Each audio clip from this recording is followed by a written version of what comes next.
I'm here with Declan Donlan and Nick Ormerod of Cheek by Jowl. I work with them on Shakespeare in Love as the Associate Director, and today we're going to be talking about Cheek by Jowl. So, to start off, would you tell us a little bit about Cheek by Jowl? Cheek by Jowl is a theatre company that Declan and I started way back in 1981. 1891, very good. Now, 34 years ago, we hate to admit it, but... and we've been touring, we tour, and we've been touring all over the world ever since. And what type of work does Cheek by Jowl make? Well, it's mostly about acting, really. Acting has always been the centre of our work. I think we're both frustrated actors somewhere along the line. Our work, in a way, is very similar to how we started off, except we now do it in different languages. So the Barbican's our home, which is where this performance is coming from. But basically our home is whichever city we happen to be in. Where else does Cheek by Jowl work in the world?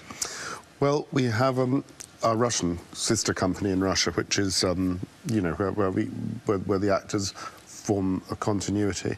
And we also work in France, and we've got a company of French actors, and they are currently performing Ubu, which is on tour at the moment and will be in New York this summer.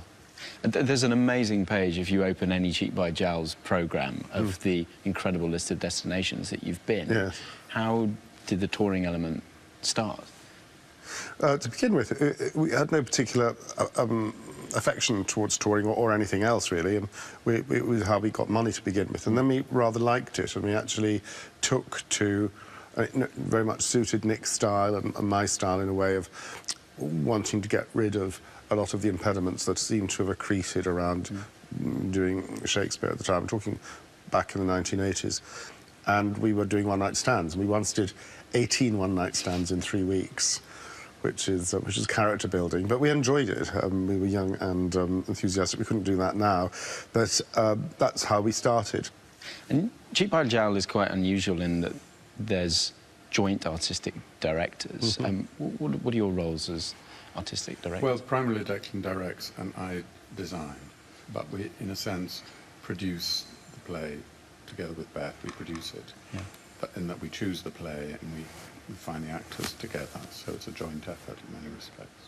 Also, by design, it's not... Sometimes people divorce design and directing.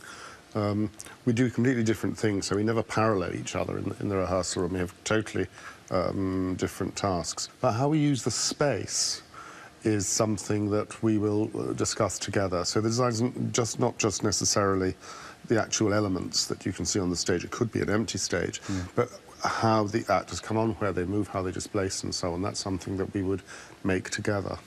We mentioned earlier Russia. Obviously, you have a great relationship with Russian theatre. How did that develop? It started, funnily enough, originally we were working in Finland.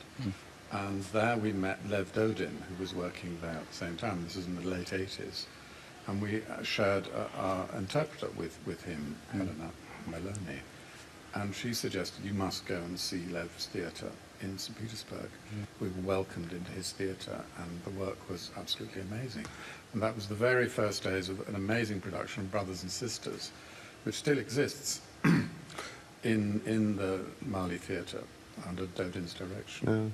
We've often toured next to him. You know, we'd end up, I remember Angels in America was touring against Brothers and Sisters, and all our companies would get together for many years. And then finally in '97, he said, well, you might as well come and do a show.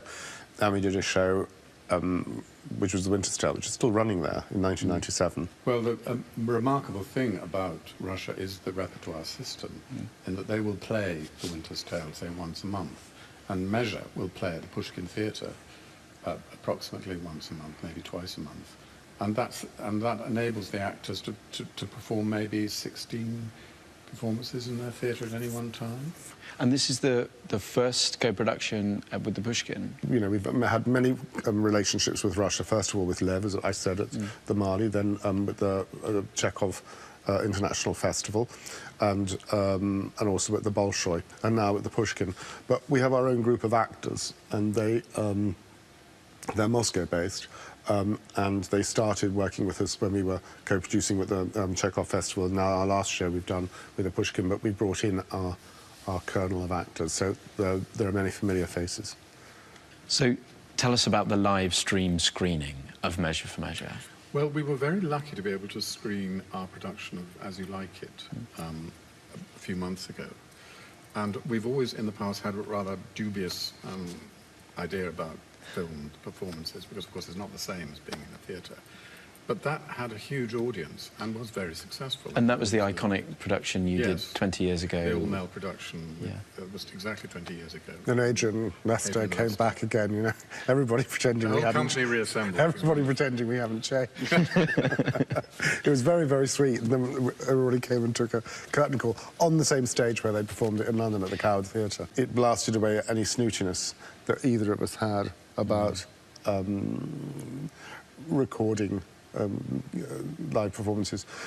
As long as you're honest about it and that you know it's live, you still preserve something, and it's a great excitement. Yeah. In fact, there's a cinema in Cyprus, we believe, screening tonight, which is very, very nice. Hello, Cyprus.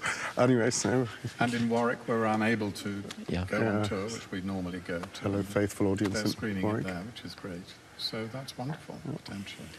And actually, on a rather serious point, my first experience of the theatre when I was 4, 5, 6, 7 was watching television. And there was comedy programmes on television, and then there were these weird comedy programmes with this extraordinary laughter and sense of presence. And at the end of them, a big curtain had come down, and I realised I was watching a thing called a theatre performance. And there was this big red thing, a curtain that came down at the end, and I really liked the excitement of the, and in a way, the artifice of that. And that was the first time I saw theatre, actually, so I need to remember that, really. Declan, Nick, thank you. Thank you.